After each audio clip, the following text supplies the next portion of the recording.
Le Fonds monétaire international réduit ses prévisions de croissance pour les États-Unis et la Chine en se référant aux tarifs douaniers imposés récemment par les deux plus grandes économies mondiales.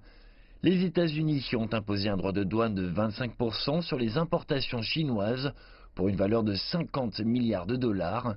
En septembre, ils ont ajouté un droit de douane de 10% sur 200 milliards supplémentaires de produits chinois.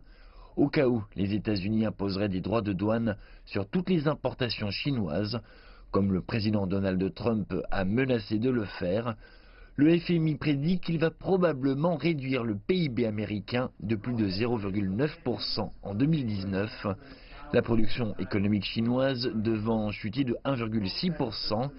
Les experts disent que l'économie mondiale en souffrirait.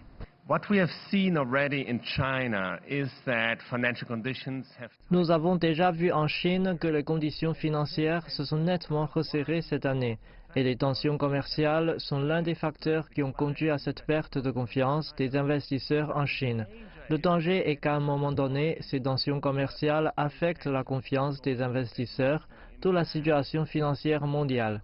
L'analyse économique montre que ces chocs de confiance peuvent avoir des conséquences négatives importantes sur les activités macroéconomiques.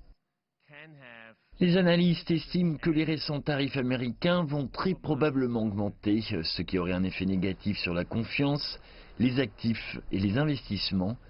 10 ans après la crise financière aux États-Unis, les hausses tarifaires ont fait dérailler la reprise économique et supprimer les perspectives de croissance. Face à la montée du protectionnisme et de l'unilatéralisme américain, de nombreux experts appellent le pays à maintenir le multilatéralisme.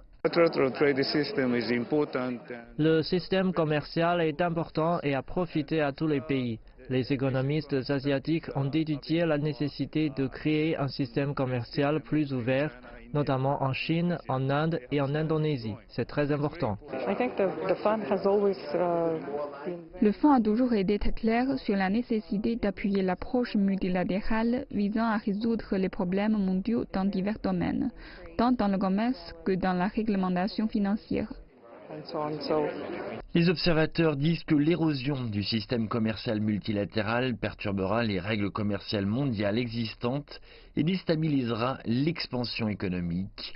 La barrière commerciale va nuire aux entreprises et aux consommateurs du monde entier, y compris aux États-Unis.